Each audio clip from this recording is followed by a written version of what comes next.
endeavoring over the next few hours to bring you a lot more context on this meeting and its importance for both countries. Right now, we have with us Raymond Vickery. He's a senior associate at the Center for Strategic and International Studies, and he's in fact focused on U.S. India policy. Sir, thank you so much for joining us this morning on CNN News 18. Sir, could I come to you? You are perhaps the perfect person to ask this question to, because you've focused on India and U.S.'s relationship over the last decades. I want to ask you, sir, if we could start by giving us that broader context. What has the two countries' relationship looked like over the last few decades? How then can we understand this meeting? Well, thanks very much for having me. I can give you a little context. I first went to India as a Fulbright student in 1964. And when I was Assistant Secretary of Commerce, because of my background, they gave me India as a big emerging market. So I have watched this for a long time and worked on it. I worked on it with the U.S. India civil nuclear deal in 2005. And I can tell you that there has been a great sea change. You know that the India and U.S. were once considered estranged democracies. Even though we had some values in common, things kept us apart. The Cold War, non-alignment, that has changed considerably. We are now considered natural partners. In the Clinton administration, we took advantage, really, of the opening which was provided us by India, as India did away with the license Raj and opened up its system from a top-down economy to one which uses some free market principles. We've gone on from there, both with Republican and Democratic administrations. In fact, it's been one of the few things in Washington that both Republicans and Democrats agree on, and that is that the U.S.-India relationship should be as strong as possible and the strongest in the world between these two great democracies. The question now is, how do we make reality out of these aspirations? China has given us a common interest, there's no question, because they're not interested in the rule of law. They're not interested in democratic principles. They're interested in claiming an entire India state and other territories in the South China Sea and in Taiwan. So it's a very sharp contrast there between India and our mutual interest with China.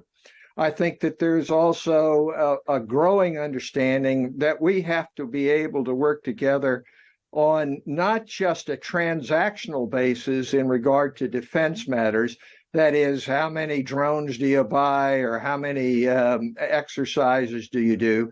But what are the common interests in promoting the rule of law, in promoting democratic values and human rights around the world?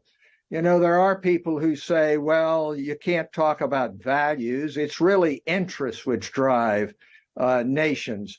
I say that you have to look at values as one of the interests of the nation. I very much have advocated that India be a part of the Security Council of the United Nations.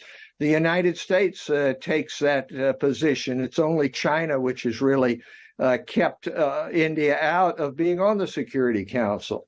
But when you're on the Security Council, it's not just enough to say, well, how are we going to defend our borders? How are we going to keep our territories? How are we going to keep our influence? There is a wider obligation and concern, and I think Prime Minister Modi sees that.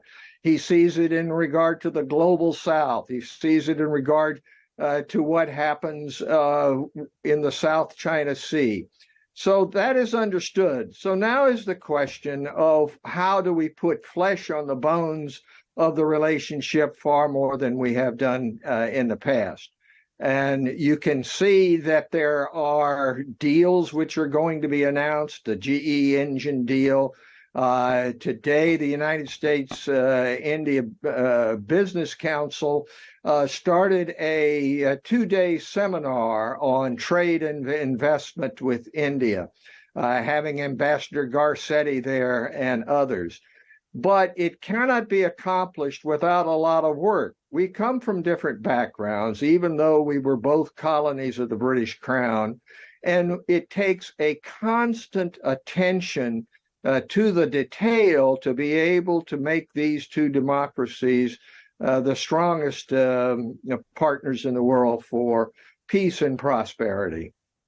I want to ask you, Mr. Vickery, what do you think has led to the change, as you said, in the dynamics between the two countries over the last few years in particular? Because right before we spoke to you, we spoke to another expert who said, look at America's relationship with China. That is often the clearest symbol of its relationship with India.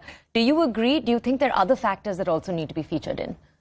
Oh, I think that China, of course, is a driving factor because we both have similar interests there. But what has happened goes far beyond that.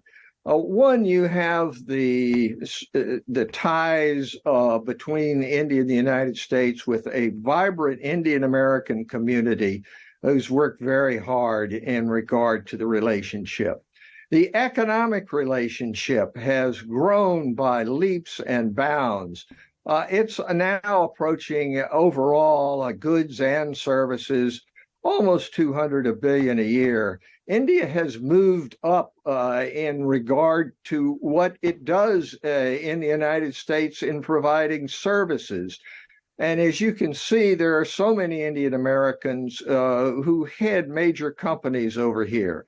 As you know, this afternoon, Elon Musk met with the Prime Minister, and there will be other leading investors and industrialists in the United States who are looking for ways to be able to cement this. I would argue that one of the major factors of bringing the United States and India closer together is the reforms which have taken place in India in opening up the economy. There's still a lot of work to be done on both sides in regard to how our democracies work, how there is freedom of the press, how there's freedom of expression, how there's respect for religions. That is not a problem which is unique to India. It happens in the United States as well. But this economic driver has been a fundamental factor. The other factor I think that has happened is, of course, when the Soviet Union dissolved, there was a recognition in India that, in fact, India had become over-reliant on the Soviet Union. I think that there is now an understanding that India, because of its historic relationship for arms with Russia, may have become over-reliant as well. And I think that these shifts in global juxtaposition of these great powers has offered an opening for the United States and India to be able to realize on the promise of the partnership, which has grown, as I say, regardless of whether Republicans or Democrats were in power in the United States, regardless of whether there was a BJP or a Congress in India. And I think this is going to continue and be furthered by this visit of Prime Minister Modi to the United States. Okay.